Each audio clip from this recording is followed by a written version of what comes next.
どうも皆さんこんにちは、あきらです。Osmo Pocket 4をね使ってよりねハイセンスな動画を撮影していく、シネマティックと呼ばれるね撮影の手法と設定をね今回はねもう徹底的にご紹介できればなと思っております。いや皆さんこの Osmo Pocket 4ってねほんとすごいカメラですよ。ただね画質が綺麗なだけじゃなくて、これはねやっぱりジンバル一体型になってるので、いろんなねカメラワークとかいろんな撮影ができるわけですよ。それでねこんなにも素敵なね映像を撮ることがね誰だって簡単にできるし、今回のね動画を見ていただければね、ただのね旅行の思い出がこのようにシネマティックなね映像に家族とか友人とかパートナーからすごくね喜んでもらえたりとか驚かれるような、そんなね映像をね撮れるような手法をね今回はしっかりとご紹介できればなと思っておりますので、せっかく買ったねこの Osmo Pocket をね活かすためにちょっとね最後まで楽しんで見ていってもらえたらなと思っております。この動画がね何度でも見返せるようにね、ぜひいいねで保存しておいてもらえたらなと思っております。ということで早速やっていきましょう。ということでまずね、高品質な映像、シネマティックなね映像に見える要素として3つのねものが挙げられるかなと思っています。まずはカメラ設定、そしてカメラワーク、そして色の編集ですね。これらの要素がね、ちょっと1個ずつでも、1段上のワンランク上のねものにしてあげることによって、よりね大きな成果をね得ることができるはずです。ということでまずはですねカメラの設定から見ていきましょう。このね Osmo Pocket 4をどのように設定していくかでかなりで大きく見え方が変わってきます。まずね僕の一番のおすすめは 4K60p の D-Log で撮影をする、これですね。はい、ちょっと難しそうだと思う方いらっしゃると思うんですけど、意外と簡単なんでね、よかったら見てみてください。でちょっと難しいって方はもうログとかじゃなくてスタンダードとかでも全然ねいいと思うんですけれども、この 4K60p っていうのがね非常に僕が一押しのねところになっています。ちょっと見ていきましょうか。まずね Osmo Pocket のね画質設定に関しては、下からね上に出してあげることで、横向きのね解像度設定ができます。まず上が 4K か 1080p かで、 FPS フレームパーセカンドというのがあるんですが、これをね60まで上げていく、ここがねポイントになっています。この FPS って何なのかっていうと、これフレームパーセカンドの略になります。要は1秒間の間に何枚の画像で動画をね、撮影するかといった指標になるんですね。実はねそもそも動画っていうのは写真、画像の集合体でできていますと、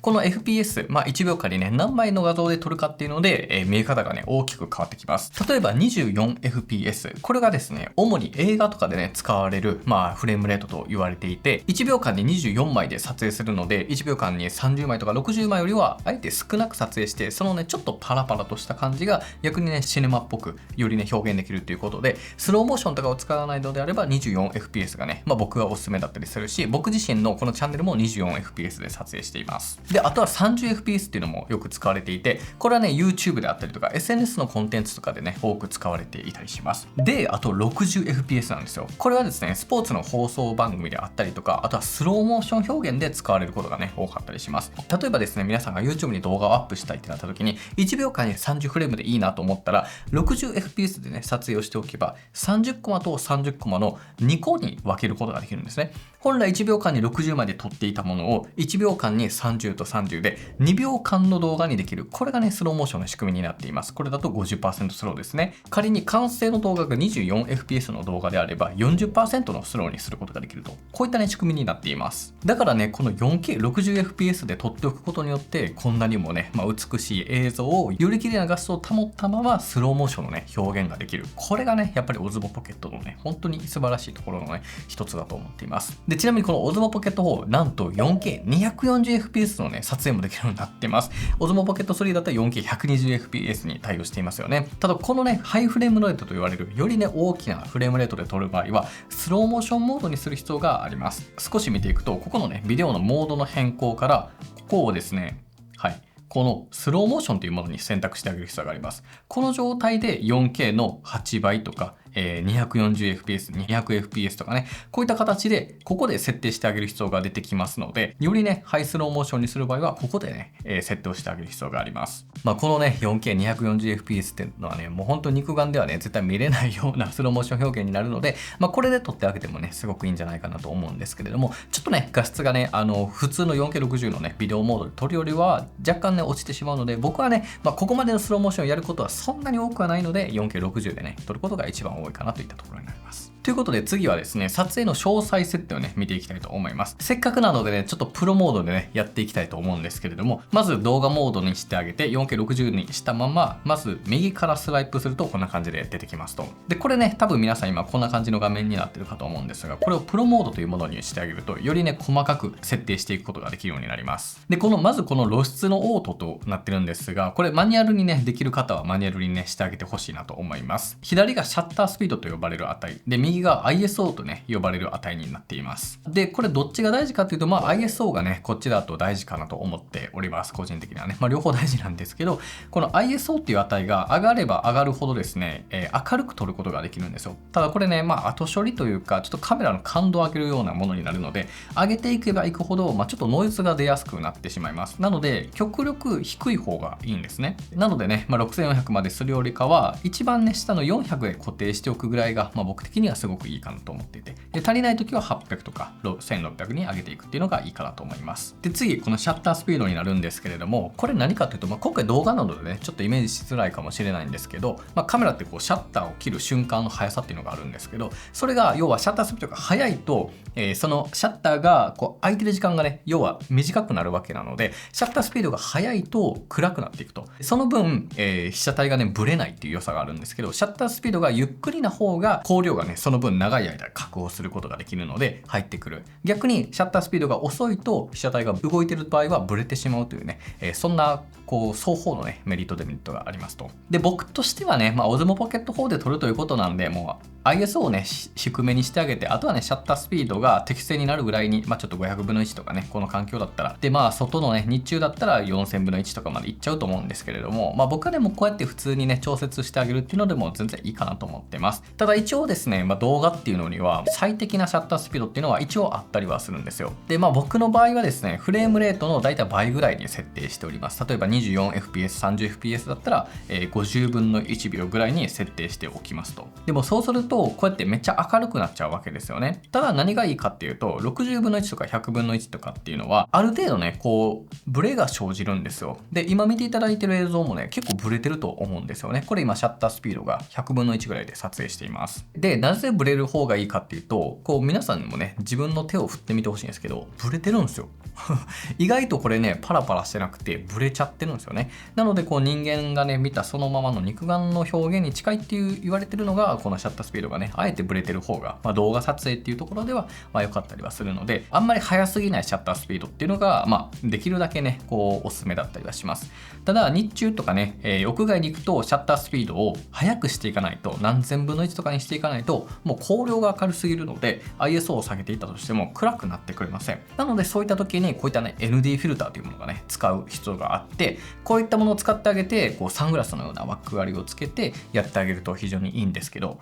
ここまでやるの大変じゃないですか。なので僕はねもうシャッタースピードをもう速くして、あとは編集でねモーションブラーっていうねエフェクトをかけてあげれば、ちょっとブレをね後から出すことができます。はい。そんな感じでもいいと思います。はい。ぶっちゃけね、あんまりねこう撮影のハードルが上がっちゃうと大変になってくるので、どっちかというと気軽にしっかりと撮るっていうところも大事だと思うので、この辺はね自分のできる範囲でやっていただければいいんじゃないかなと思っております。なので正直僕はですね 4K60p D-Log 撮影、そしてオートになっています。はい。ただ、ホワイトバランス、ここはね、結構自分でやっています。はい。ここも見ていきましょうか。ちょっとね、露出今回オートでいきますね。ここ、ホワイトバランスっていうものがあるんですけれども、これが何かっていうと、これちょっとオートホワイトバランス、AWB がオートで、マニュアルにするとマニュアルになります。ホワイトバランスって皆さんご存知でしょうか？実はね、ここのオフィスの、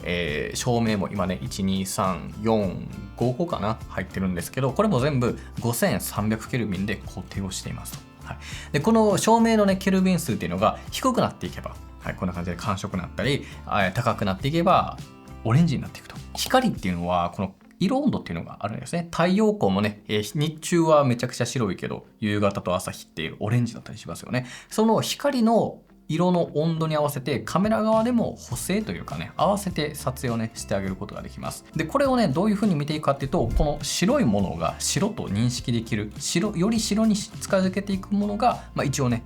正しい見方と言われていたりするんですけど、このホワイトバランスっていうのを設定してあげるとよりねいい印象になってきます。でここが、マニュアルかオートホワイトバランスかっていうのがあるんですけど、僕の一番のおすすめはオートでまずねホワイトバランスをもうカメラに撮らせてそのままマニュアルにすると。はい。これが一番おすすめです。はい。自分でね、あーだこーだやってホワイトバランスをね、調整していっても結構難しいんですよね。で、この色のね、はい。ちょっと傾きも補正したりって難しいので、もう自分がね、撮影する場面をね、決めて、このままオートで、はい、ホワイトを取ってあげて、そのままマニュアルにしてあげると。そうするとね、めちゃくちゃ綺麗に撮れるので、すごくいいんじゃないかなと思います。で、あとね、カラーの編集を後から全くしないよっていう方は、もうずっとオートホワイトバランスでいいと思います。はい。こうしてあげれば、もうその都度ホワイトにね、合わせて綺麗に撮ってくれるので、もうこれでもいいと思います。ただ僕の場合はね、色編集を自分でやりたいっていうので、ホワイトバランスがカメラがね、ある程度変わっちゃうと、編集の時に影響がめちゃくちゃ出てしまうと。なので、シーンに合わせて僕はホワイトバランスをマニュアルで固定させて、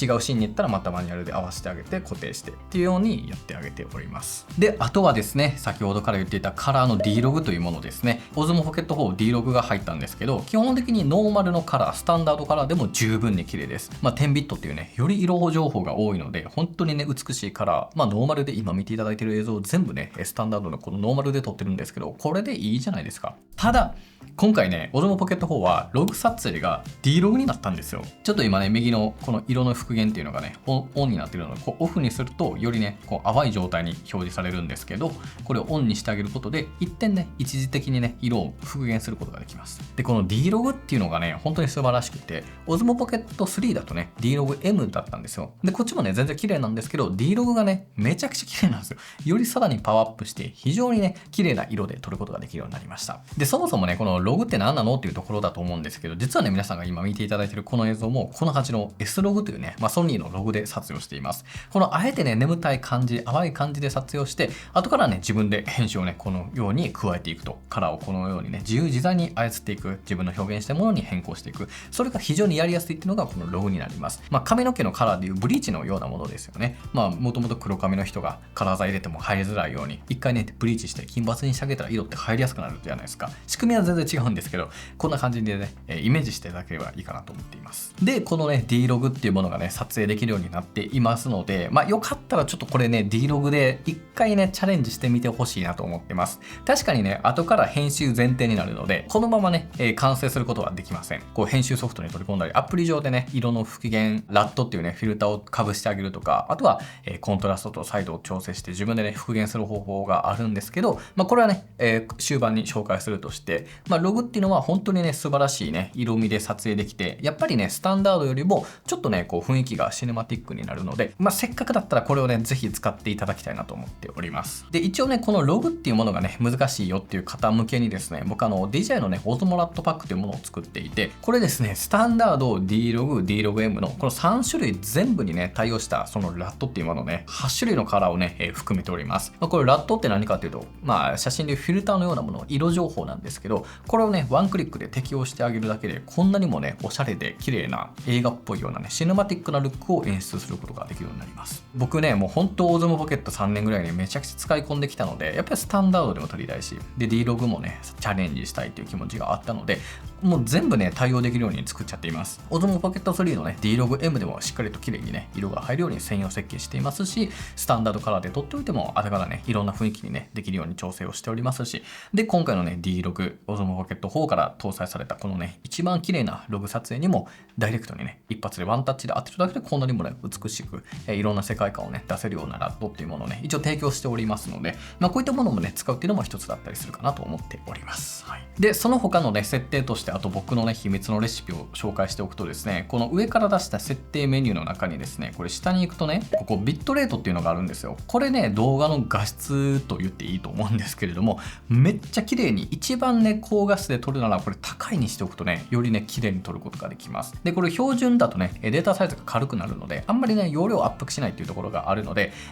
スタンダードカラーで、あと編集しないよって方はもう標準で全然いいかなと思うんですけど、よりね、色をこだわって編集したいとか、よりね、綺麗に撮りたいっていう方は、ここ高いにしておくとね、よりもうカメラが持ってる一番上のね、画質で撮ってくれるので、ここ意外とね、大事だったりします。ただその分、容量大きいので、ちょっとここは注意点にはなります。はい。で、あとはですね、ここガイドラインというのもあって、これね、グリッド線というものをね、つけてあげると、こんな感じでね、構造を作りやすいグリッドラインをね、カメラ内に取り付けることができます。で、あとね、2.35 対1のガイドっていうものをね、つけてあげるとですね、こんな感じで、ちょっと見にくいんですけれども、上と下にね、線が引かれます。これ何かっていうと、こんな感じの黒帯をね、後からつける前提で、ここのラインが消えますよっていうね、そんな指標を出してくれます。実はね、映画とかって、今ね、見ていただいているこの16対9の映像よりも、さらにね、横が短い、縦がね、ない2.35 対1っていうね、企画で映画っていうものがね、作られる方も多かったりするんですね。なので、シネマティックな映像ってこう、上にね、黒帯をあえて引いて、よりね、シネマっぽく、シネスコっていうんですけどね、そういったものをあえて表現したりするんですけど、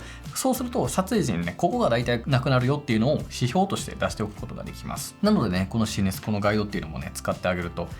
ここに入れておけばいいんだなっていう感じで見ることができるので、こういったね、設定をお勧めだったりします。はい、という感じで、ここまでが、撮影の設定になります。だいぶと理解いただけたかなと思うんですけれども、わからない方はね、ぜひ何回でも見返せるようにいいねで保存して、次のね、パートに進んでもらえたらなと思っています。では、ここからはカメラワーク、撮影方法ですね。せっかくね、オズモポケット使ったので、ぜひこのジンバルをね、使ったカメラワークをね、楽しんでいただきたいなと思ってるんですけれども、今回5つ、紹介していきたいと思います。実際に僕がね、よく使うものです。もうなんか変にこう、はっちゃけて撮ろうとかじゃなくて、こういうの知っておくとめっちゃ便利だよっていう、逆にカメラワークをね、あんまり使わないっていう方法もあるんですけど、ちょっといろいろとご紹介していきますね。まず一つね、やってみてほしいのが、しっかりとプッシュインとかプッシュアウトみたいな感じで撮影してあげるということ。やっぱりね、オズモポケットってもうジンバルがついてるので、しっかり自分がね、歩いて前に行ってあげるだけで非常に綺麗なね、ジンバルの映像をね、撮ることができます。で、例えば観光地とかでね、被写体さん、モデルさんとかに立っていただいて、その人をね、後ろから追いかけてあげて、ジンバルでね、綺麗なワークにしてあげて、そのまま被写体、モデルさんを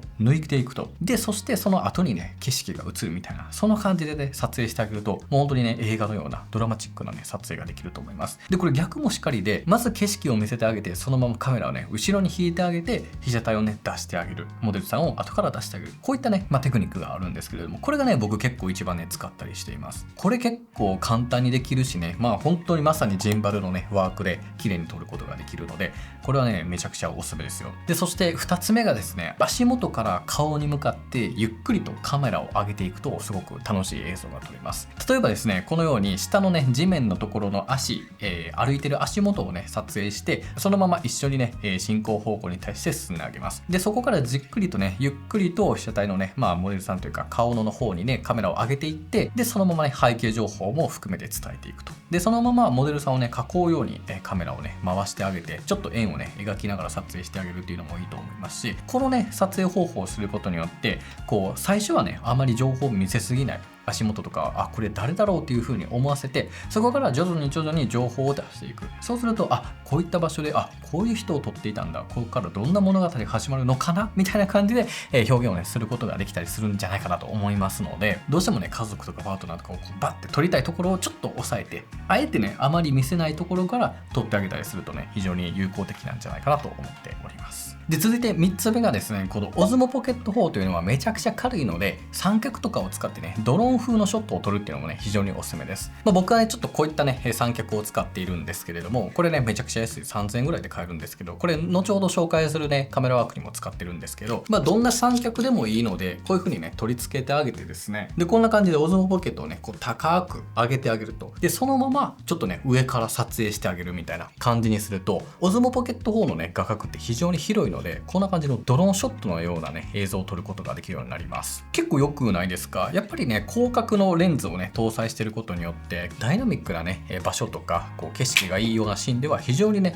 マッチするような映像をね、撮ることができるんじゃないかなと思います。意外とこれはね、めちゃくちゃ簡単にできるので、次ね、よかったらやってみてください。で、続いて4つ目がですね、この三脚の上に立てて、このまま撮る。フィックスでの撮影ですね。これも結局やっぱね、おすすめです。はい、おすすめっていうか、このオズモポケット4があればさ、こうガンガン動いて、いろんなところにね、バーって動きながら撮りたいところではあるんですけど、やっぱりね、カメラっていうのは落ち着いた絵っていうのもね、本当に印象的になるし、こういろんなね、激しいワークとか、こうちょっとね、走ったりしたようなものと合わせてプラスで定点で撮るっていうのも非常にねやっぱり有効的だと思います。これが一番簡単だと思いますよ。もうこのままね三脚に立てて、あとはもうね一緒に歩いていくだけです。はい、歩いていなくてもいいし、ご飯食べてるシーンでもいいし、もうどんなシーンでもいいので、そのね場所で旅行先とか旅先とか自分たちが経験してきたところで何かやってるシーンを撮っておくだけで、そこで編集でねズームインさせてあげたりズームアウトさせてあげるだけでこんなにもおしゃれなね絵になっていくんですよ。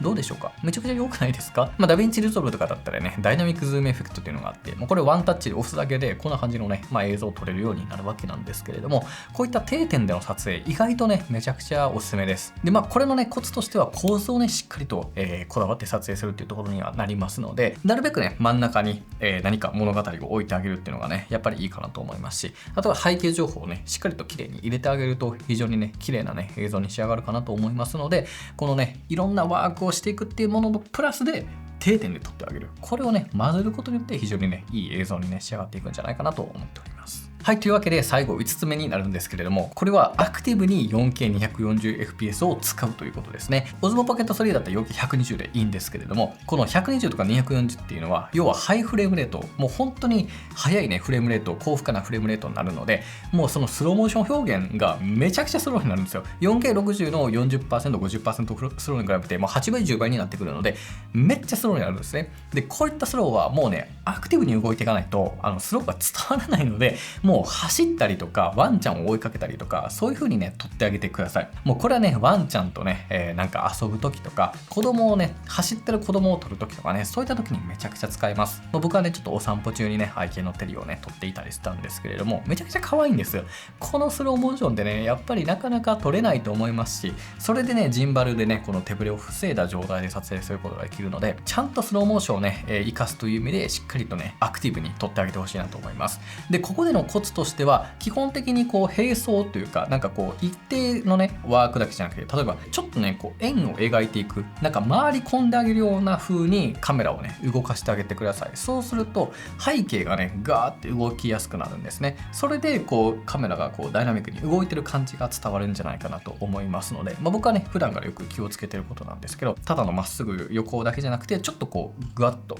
円を描いてあげるような感じにしてあげるとよりねいい映像にね、ダイナミックになりやすいので、こういったね感じで意識してあげるといいんじゃないかなと思っております。はい、という感じでご紹介させていただきましたが、どうでしょうか？結構簡単なものばっかりだと思うんですけれども、ぜひねやってほしいなと思っております。僕ねOsmo Pocket 4のねレビュー動画出した時にですねコメントでこんなものをいただいて、これ秋谷さんだから撮れるんですよみたいな、いやめちゃくちゃ嬉しいんですけど、全然そんなことなくて誰でもできると思うんですよ。本当再現性はめちゃくちゃ高いんじゃないかなと思ってます。もう本当にただ遊びながら撮ってただけですし、ちょっとだけカメラ枠をねこだわったりとか、ちょっとだけ色のね編集をこだわっただけでこんな感じになってますので、ぜひねよかったらトライしてもらってほしいなと思っております。であとちなみにね撮影の時にねどういう風なアイテム使ってるかっていうのを僕サブチャンでね紹介したんですよ最近。このね三脚とかもねちょっと使用感とかどんなもの使ってるかっていうのを紹介してるので、こういったところ興味ある方はねこっちも見てほしいなと思っております。ちょっと今回ね時間的にあれなので次のパートに行きたいと思います。はい、というわけでですね、最後は色編集をする方法になっております。ここはねそんなめちゃくちゃヘビーにはね紹介しないんですけど、僕がどういう風にねやってるかで、あとはね、Dlog を使ってより簡単にする方法、無料でね簡単に色をね元に戻す方法みたいなところをご紹介できればなと思います。今回ねちょっと DaVinci Resolve というね編集ソフトで行うんですが、基本的に Final Cut、プレミアとかいろんなソフトでもできることになってますので、ちょっとね簡単に見てほしいなと思います。今回ねこういった形で、熊本のね阿蘇とかで撮ってきた素材があるんですけれども、今ねちょっと眠たい色になってますよね。まずこの Dlog の戻し方になるんですけれども、基本的にはですね、簡単にやるとコントラストをねつけてあげて、そのままねサイドをつけるだけで、色っていうのは基本的に簡単にね戻っていきますと。でこういったやり方もいいですし、あとね実は DJI がですね公式の LAT っていうものを配布しています。こんな感じのものですね。公式ページがあるんですけど、そこからダウンロードして読み込ませてあげることでですね、こっちかな、Dlog 用のね Osmo Pocket 4用の LAT であったりとか、こっちがね Osmo Pocket 3用なんですけど、これ3で撮った Dlog M になるんですけど、こういったものを当ててあげると、綺麗にね、戻ってくれるような形になります。なので、こういったものを当ててあげるっていうのも一個だと思いますね。これが基本的に戻す方法になるんですが、こっからですよね。そのいろんな色をこうつけていくためにどうしていけばいいのかっていうところになるんですけど、一番簡単な方法としてはやっぱりラットを使うっていうところですね。いろんなね、こうクリエイターが無料で配布してるのもいいと思いますし、あとはね、僕がね、プロデュースしているこの DJI の Osmo ラットパック G2 っていうものをね、使ってあげると、これスタンダード用、DLOGM 用、DLOG 用というね、3つあるんですが、これね、もう一発でこの色が出てくるんですよ。ちょっとこのフィルムっぽいような、はい。カラーがね出てきますし、ちょっとこのブルーを生かしたやつとか、こういったね滝のシーンとかは、こういった黄色っぽいのとか、あとベースのねラットもあるし、はい、フィルムっぽいのとかもあるし、でこれはシンガポールのね映像に合うのには、例えばどれがいいかな、ブルーエスティティックとかめちゃくちゃ綺麗ですよね。こんな感じの映像のが一発で出ると。でベースラットも綺麗なんですけど、あんまり癖がなく綺麗にしたい方はベースラットもいいと思いますし、でこのねラットパックはスタンダード用があるので、これ Osmo Pocket 3のスタンダードカラーで撮ったものなんですけど、ブルーエスティックつけるとこんな感じとかね、ブラックフィルムめちゃくちゃ好評で、こんな感じのちょっとおしゃれですよね。明らかにこんな色とかパステルっぽいカラーとかね、ビビットカラー、はい、これはあんまり色をね変えずにちょっとこってりさせるみたいな。でフィルムカラーとかコダックカラーとかね、結構ねいろんなシーンに合わせて作ってるので、 D-Log かなこれは。はい、なのでパステルもめっちゃ可愛いですよね。こんなカラーになりますよ。ビフォーアフターやばくない？ワンタッチですよ本当で。どうしてもね微調整は必要なんでね、ちょっと明るさとかは後からね編集してほしいところではあるんですが、こういった形でやっていくっていうのもいいかなと思います。であとはね、もう Osmo 公式ラットでしっかりとね、D-Log 用の、はい、ちょっと薄いんですよね Osmo の公式は。はいって感じで入れてあげて、そっからねもう自分で例えばねコントラストをより深くつけて、ちょっとガンマ調整してみたいな感じでやって、であとカラーホイールでねちょっと黄色っぽくやろうかみたいな、青っぽくしようかみたいな感じで設定してあげるっていうのもいいんじゃないかなと思います。色編集はねやっぱりダヴィンチリゾルブは一番ねやりやすかったりとかできること多いので、僕はおすすめだったりするし、これソフト自体無料で使えるのでねいいと思うんですけど、こういった形で実際にね編集をしています。なのでねこういった D-Log のね素材もこのラットを使っていただければこんなにもね綺麗な映像に仕上がって、で先ほど言っていたねシネマスコープ 2.35 対1のね黒帯っていうのも追加すると、まさにね映画のようなこういったね雰囲気にね仕上げることができますので、せっかくだったらねちょっと楽しんでもらいたいなと思ってご紹介をさせていただきました。はい、ということでね今回いかがだったでしょうか。この Osmo Pocket 4を使ってねより高品質なね映像を撮影するテクニックと、そして設定、そして色の編集までまるっとねご紹介させていただきました。やっぱりねこれせっかく買ったら使いこなしたいじゃないですか。めちゃくちゃいいカメラなんですよ。でここまでのね映像がこんなちっちゃいカメラで撮ることができるわけなので、もちろんねポケット3をお使いの方でも同じようにね撮影とか色編集っていうのはできるようになってますので、ぜひねこの動画が役に立ったって方はぜひまた何回でも見返せるようにいいでね保存しておいていただければなと思っております。そして僕がね作ってるこの Osmo ラットパックっていうのもね、ありがたいことにもう800人ぐらいが使ってくださっていまして、マジでねほんと感謝なんですけれども、こういったものをね提供しておりますし、あとはねより詳しいね設定の方法であったりとかおすすめのアクセサリーとかもね別でご紹介していますので、そういったところもね興味ある方はチェックしてもらいたいなと思っております。ということで皆さん最後までご視聴いただきありがとうございました。ではまた次回の動画でお会いしましょう。バイバイ。